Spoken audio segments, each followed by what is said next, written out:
Arkadaşlar merhaba. İslam filozofları ve düşünürlerini tanımaya devam ediyoruz. Bugün sizlerle Gazali'nin hayatını, eserlerini ve ilmi kişiliğini müzakere etmek istiyorum. Gazali, İslam felsefe geleneğinde hiç şüphesiz etkisi çok büyük, İslam düşüncesine katkıları çok büyük bir düşünürümüz arkadaşlar. Gazali, Horasan'ın Tuz şehrinde 1058 yılında dünyaya geliyor. Tuz şehri ilim adamları ve yetiştirdiği devlet adamlarıyla meşhur bir şehir arkadaşlar. Ve Gazali'nin Tuz'da doğması sebebiyle bir adı da Tusi olarak ifade ediliyor. Ama en fazla bilinen nispesi Gazali nispesidir. Bunu da ifade etmek lazım. Gazali Hüccetül İslam ve Zeynüddin diye de İslam düşüncesinde tanınır. Hüccetül İslam dinin kanıtı, yani İslam'ın o güzelliğini bizzat taşıyan, onun kanıtı olan kişi anlamına geliyor. Zeynüddin de dinin süsü, yani İslam'ın bütün ahlaki ve insani niteliklerini üzerinde taşıyan kişi manasında Gazali'ye söylenen nispeler arkadaşlar. Ortaçağ batısında Abu Hamed ya da El Gazel şeklinde biliniyor arkadaşlar. Gazali'nin ailesi hakkında çok detaylı bilgilere sahip değiliz. Fakat ilk eğitimini ailesinin yanında Tuz'da aldığını biliyoruz. Fıkıh tahsiline 1073 yılında başlıyor. Tuz'da başlıyor. Daha sonra Cürcan'a geçiyor. Cürcan'da 5 yıl fıkıh tahsilinden sonra Tuz'a dönerken yaşadığı da bir hadise var. Onun ilmi kişiliğini de özellikle etkileyen bir hadise. Soyguncular kervanın önünü kesiyor. Herkesin neyi varsa neyi yoksa alıyor. Gazali'nin de bu sırada Cürcan'da edindiği notların hepsi gidiyor. Daha sonra Gazali bu eşkıyayı buluyor ve diyor ki bana lütfen her şeyimi aldınız, notlarımı geri verin diyor. Ve eşkıya da bunlar burada dalga geçiyor. Diyor ki yani sen nasıl bir ilim adamısın ki bu notlar olmadan hiçbir şey bilmiyorsun diyor. Ve Gazali bugünden itibaren artık bütün ilmini zihinsel olarak anlayarak, anlamlandırarak, ezberleyerek kazanmaya çalışıyor arkadaşlar. Ve o günden sonra bütün faaliyetini notlardan ziyade anlama ve düşünce üzerine kurgulamaya başlıyor. Gazali Tuz ve Cürcan'da fıkıh ve hadis dersleri alıyor. Daha sonra 1080 yılında kendisiyle bir grup gençle beraber Nişabur'a gidiyor. Ve Nişabur'da İmamul Harameyn el-Cüveyni'nin öğrencisi olma şansını elde ediyor.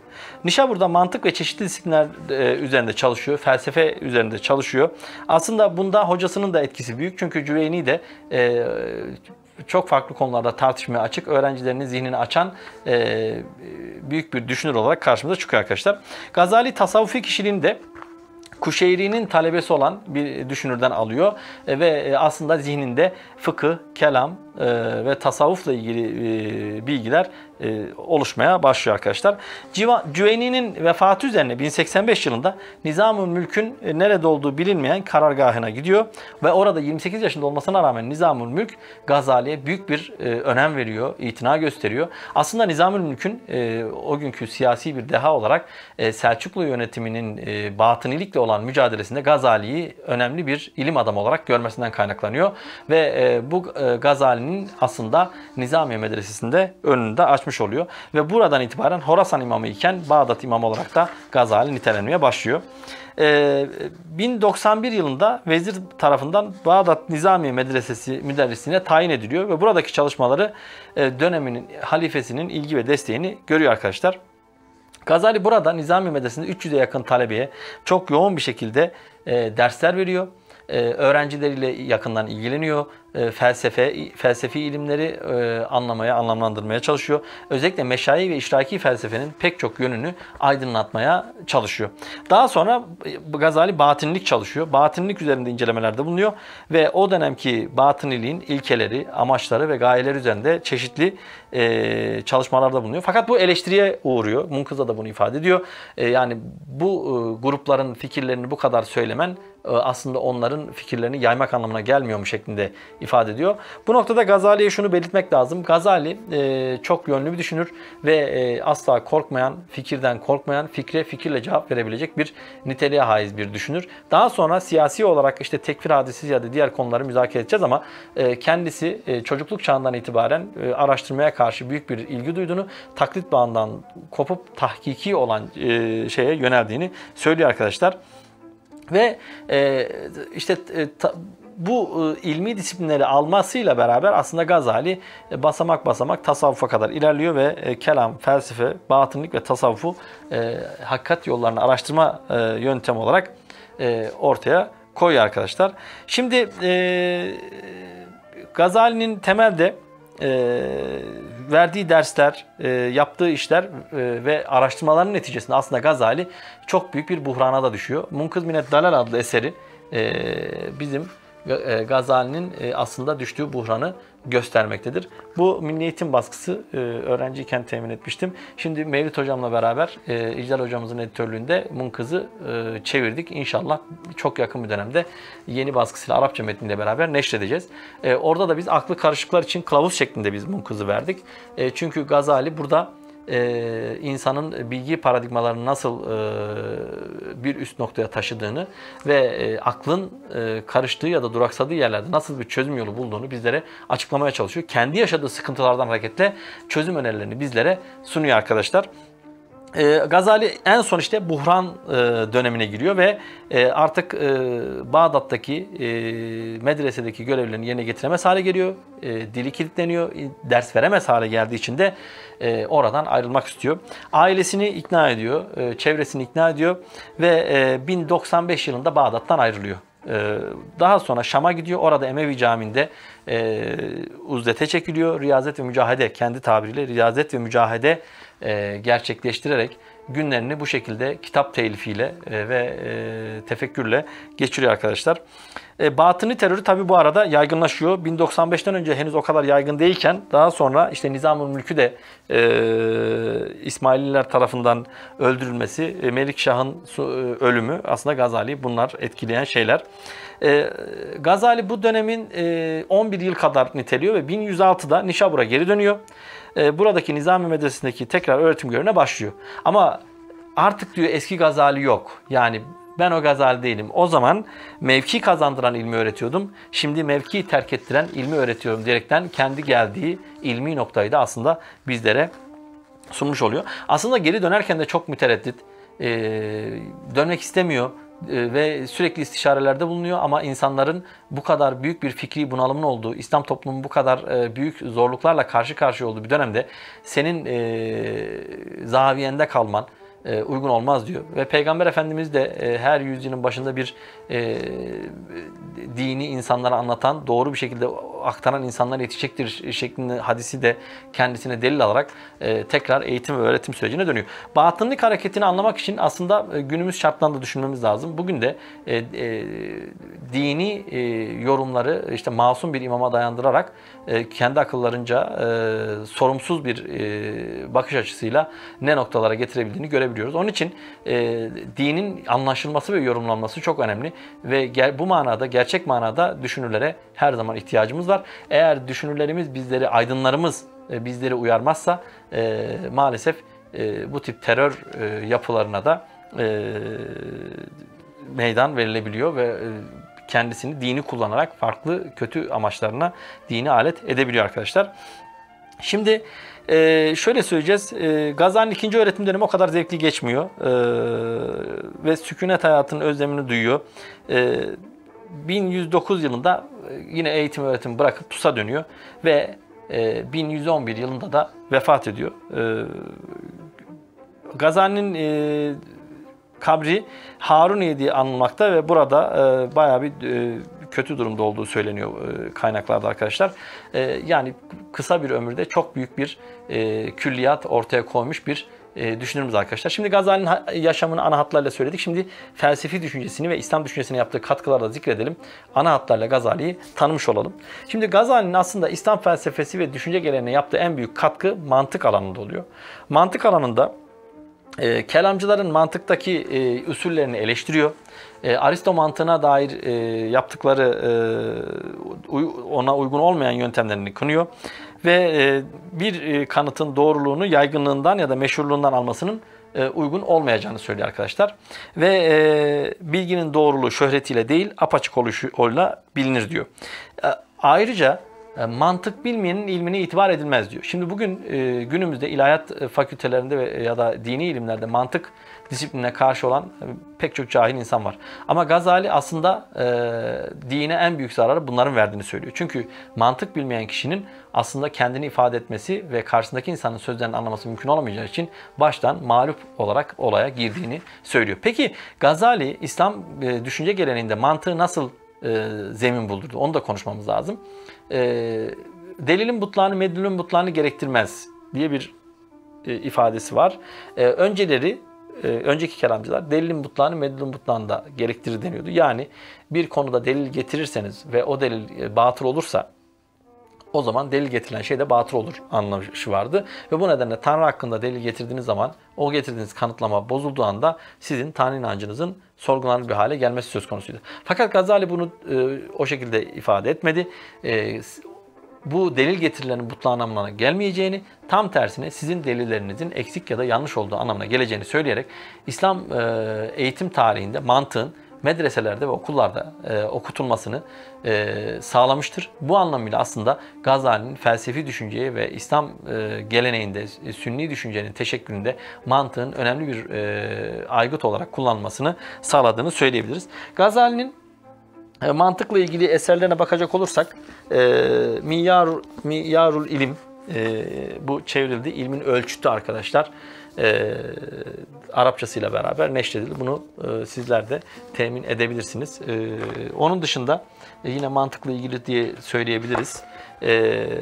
Mariful Akliye ve Hakikat Bilgisine Yükseliş. Bunlar da çok yönlü olarak okunabilirler arkadaşlar. Şimdi Gazali'nin yöntemi ve hakikat arayışı üzerine biraz konuşmamız lazım. Gazali sistemi aslında şüpheciliğe dayanıyor. Yani eşyanın gerçek mahiyetinin ne olduğunu soruyor ve bunu araştırırken aslında en büyük felsefi ya da bireysel tecrübesini yaşamış oluyor. Çünkü kendisi hakikate susamış olmanın çocukluğundan itibaren gelen bir davranış olduğunu ve bunu da her fikri ve görüşü merak ettiğini ve bu görüşleri tek tek araştırdığını söylüyor arkadaşlar. Bir Gazali'yi düşünün. Bir de bugün en ufak bir şey okuduğu zaman sapıtacağını, imanının gideceğini düşünen insanları düşünelim arkadaşlar. Önümüzde böyle bir düşünür var. Yani Gazali her gördüğü fikri ve düşünceyi müzakere ettiğini, araştırdığını ve bunun bir Müslümanın nasıl Müslüman olduğunu, bir fasığın nasıl fasık olduğunu, bir mutasavvıfın nasıl mutasavvıf olduğunu, dinden çıkan birisinin nasıl çıktığını, hepsini merak ettiğini ve araştırdığını söylüyor arkadaşlar.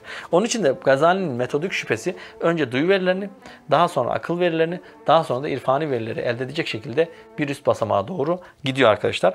Bu şüphecilik aslında Munkız'da ifade ediliyor. Munkız'da bu şüpheciliğin basamaklarını tek tek bizler için kurguluyor ve ele alıyor. Şimdi Gazali'nin hakikati araştıranlara yönelik olarak söylediği ilk grup kim? Kelamcılar. Kelamcılar ilk başta Allah'ın kitabını ve Peygamber Efendimiz'in sünnetini muhafazada önemli roller üstlendi diyor. Fakat daha sonraki dönemlerinde bir nevi artık sünneti müdafaa ve kitabı müdafaanın dışına taşarak kelam ilminin amacının dışında cevher, araz ya da diğer teknik konularla uğraştıkları için maksattan uzaklaştılar diyor ve kelamcıları dahi eleştiriyor arkadaşlar. İkinci grup felsefe olarak ifade ediyor. Felsefe Gazali'ye göre çok tehlikeli bir aygıt olarak düşünülüyor. Burada filozoflar 17 konuda bidatle ve 3 konuda küfürle suçluyor. Fakat burada dikkat edilmesi gereken bir şey var. Gazali'nin dönemindeki siyasal konum sebebiyle felsefeyle beraber diğer fikirlerin girmesinden korktuğu için Gazali aslında bir anlamda siyasi bir tekfir yapıyor.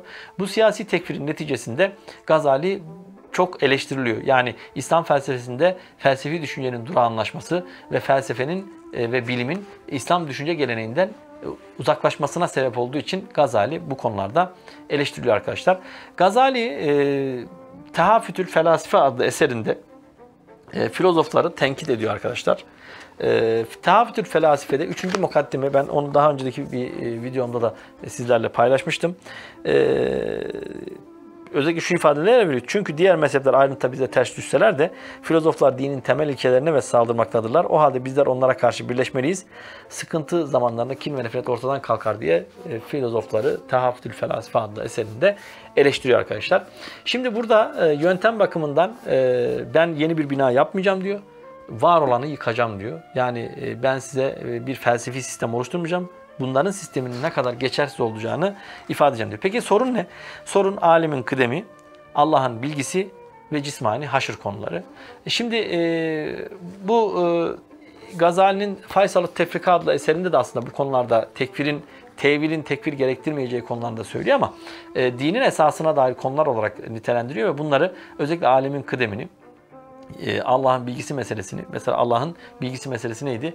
tikelleri tümel yolla bilir şeklinde ifade ediyor İbn Sina ve Farabi. Fakat Gazali bunu yorumluyor. Tikelleri bilmez şeklinde söylediklerini iddia ederek tekfir ediyor. Kıdem de Tanrı'yla bir ortaklık gibi algılandığı için filozofları bu noktada eleştiriyor. Cismani haşr meselesi de Kur'an'daki ifadelerin özellikle cismani haşrı olumladığını söylüyor. Tabii ki ruhani hazların daha üst olduğunu ama Kur'an'ın bunu söylemesi sebebiyle filozofların bu noktada dinin temel buyruklarının dışına çıktığını iddia ediyor. Bu konuları zaten diğer filozoflarımızın nasıl ele aldığını tek tek izah ederiz. Çünkü filozoflar bunları ele alırken dinin dışına çıkalım şeklinde bir amaçla yapmıyorlar. Tam tersine dini doğru anlama ve dinin unsurlarını bütüncül bir şekilde ele almak üzere değerlendiriyorlar arkadaşlar. Bunu Munkız'da, Tehafütül Felasife'de ve Faysalut Tefrika'da ele alıyor ve filozofları 3 konuda tekfir ediyor, 17 konuda bidatle suçluyor arkadaşlar. Şimdi batınine geldiğimiz zaman da batınlık dediğimiz gibi sadece sadece fikri boyutu değil, siyasi boyutu olan ve hatta toplumu çok kötü yönde etkileyen suikastlerin, acıların da kaynağı.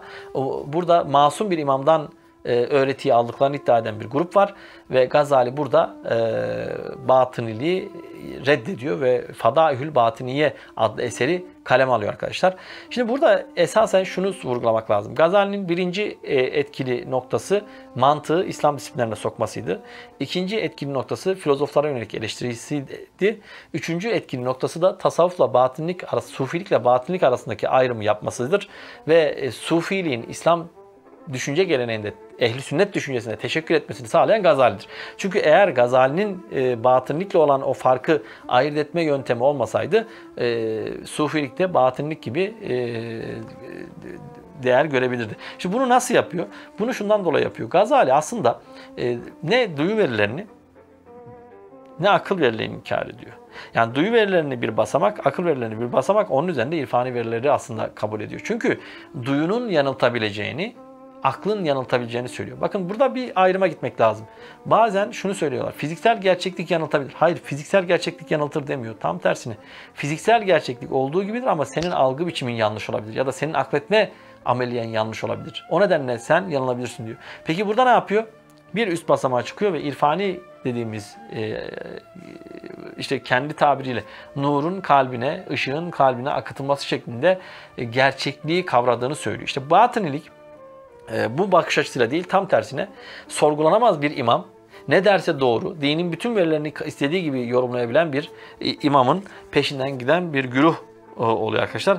Bunun da tehlikelerini zaten ne kadar büyük bir açmaza sürüklediğini gözlemleyebiliyoruz. Günümüzde dahi bunların örnekleri var arkadaşlar. Şimdi tasavvufa geldiğimiz zaman demin dediğim gibi batınlıkla tasavvufun arasını ayırıyor ve bunu mükaşefe ilmi olarak, sırların kendisine açılması olarak nitelendiriyor. Mişkâtül Envar adlı eserinde bunu ele alıyor. Aslında bunun İbn Sina'nın eserlerinden de alındığı da söyleniyor arkadaşlar. Mesela Danışname Ala'nın Makasül Felasife ile benzerliği üzerinden Gazali'nin filozoflarla olan fikirsel diyalektiği hep sorgulanmıştır, incelenmiştir.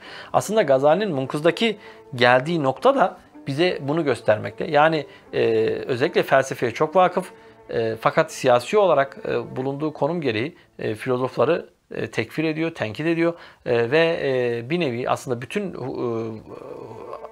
olaylara vakıf ve en sonunda zaten büyük bir bunalımla bunu Munkız'da izah ettiği üzere